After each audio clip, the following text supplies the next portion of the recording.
তাপ্পর দেওয়ার অভ্যাস আমার উমরের, আমার মনে হয় তুমি নামটা ভুল করছো।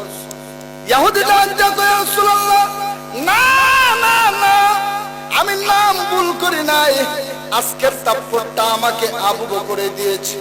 আল্লাহর নবী বিশ্ব নবী হযরত আবু বকর সিদ্দিক রাদিয়াল্লাহু তাআলা আনহুকে তলব করলেন। আবু বকর সিদ্দিক রাদিয়াল্লাহু তাআলা আনহু বিশ্ব নবী রাহমাতুল্লাহ আলামিনের দরবারে উপস্থিত হয়ে বলেন, ইয়া রাসূলুল্লাহ, আমাকে পারমিশন দিন, আমি ওই ইহুদির একটা তাপ্পড় দিতাম। আল্লাহর নবী বলেন, আবু বকর, আমি আগের তাপ্পড়টা বিশ্বাস করি নাই, এখন বিশ্বাস হয়ে গেছে, আগের তাপ্পড়টা তুমি দিছো, এতে সন্দেহ নাই। আবু বকর সিদ্দিক ডাক দিয়ে বলেন, ইয়া রাসূলুল্লাহ, অবশ্যই অবশ্যই আমি ইহুদিটাকে আগে তাপ্পড় দিয়েছি। আমার নবী জিজ্ঞেস করেন, আবু বকর, তুমি তো জীবনে কোনোদিন কেউরে তাপ্পড় দাও না, কিন্তু ওই ইহুদিরে কেন তাপ্পড় দিলা? আবু বকর ডাক দিয়া কয়, গো নবীজি, আমার মেয়ে আয়েশার বিরুদ্ধে কাফিরেরা ইহুদিরা তুহমত তুলেছে, আমি আবু বকর সহ্য করেছি, আমার সব কিছু শেষ হয়ে গেছে, আমি আবু বকর সহ্য করেছি। ওগো নবীজি, আমি ওই ইহুদিকে তাপ্পড় দেওয়ার কারণ হলো ওই ইহুদি আমার নবী এবং আমার আল্লাহকে ফকির বলছে।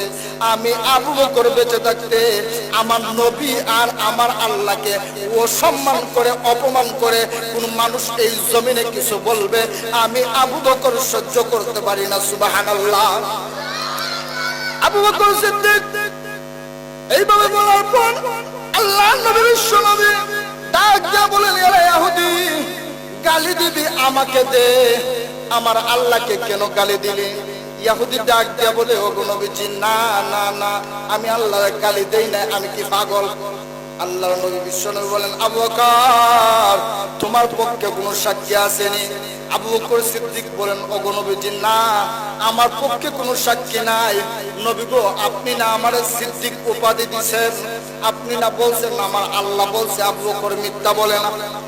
আমার নবী ডাক দিয়া বলেন, ও আবু বকর, তোমার সিদ্দিক দিয়া ইসলামের কোড চলে না, ইসলামের কোড চলে সাক্ষী দিয়া, সুতরাং তোমার পক্ষে যদি কোনো সাক্ষী না থাকে, আমি বিশ্ব নবী তোমার বিরুদ্ধে রায় ঘোষণা করব।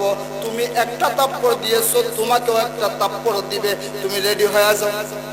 আমার ভাইরা, আমার বন্ধুরা, যখন আল্লাহর নবী বিশ্ব নবী আবু বকর সিদ্দিক রাদিয়াল্লাহু তাআলা আনহুর বিরুদ্ধে রায়টা ঘোষণা করলেন, উপস্থিত সাহাবীরা হযরত আবু বকর, হযরত আবু হুরায়রা, হযরত আলী, হযরত উসমান, হযরত ওমর, ওনারা কান্দে। আল্লাহর নবী বিশ্ব নবী বলেন, ও ওমর, কেন কান্দ? ওমর ডাক দিয়া বলে, ওগো নবীজি, আবু বকরকে তাপ্পড় দেওয়া হবে, একটু পরে এটা সইতে পারি না। আমার ভাইরা, আমার বন্ধুরা, এমনি সময় ইহুদি আবু বকর সিদ্দিক রাদিয়াল্লাহু তাআলা আনহুকে তাপ্পড় দিবে। ও মুসলমান ইমানদার, জবাব দেন, আবু বকরের উপর অবিচার হবে, এটা আমার আল্লাহ সহ্য করতে পারেনি। কথা কয় না, পারেনি। আবু বকর সিদ্দিক রাদিয়াল্লাহু তাআলা আনহুর বিরুদ্ধে রায় ঘোষণা হয়ে গেছে।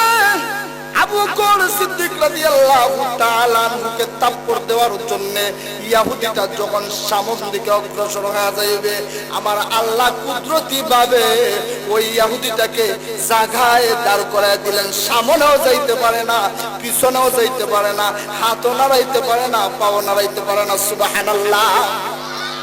কথাটুকু পর্যন্ত বলতে পারে না।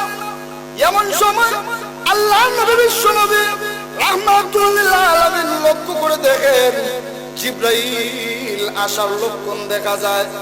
এমন সময় জিবরাইল এসে বলেন, ইয়া রাসূলুল্লাহ, ইয়া হাবিবাল্লাহ, ওগো নবীজি, আপনি আবু বকরের বিরুদ্ধে রায় দিয়েছেন, রায়টা কার্যকর হওয়ার আগে আল্লাহ রাব্বুল আলামিনের কোরআনের আয়াতটা শুনে নিন।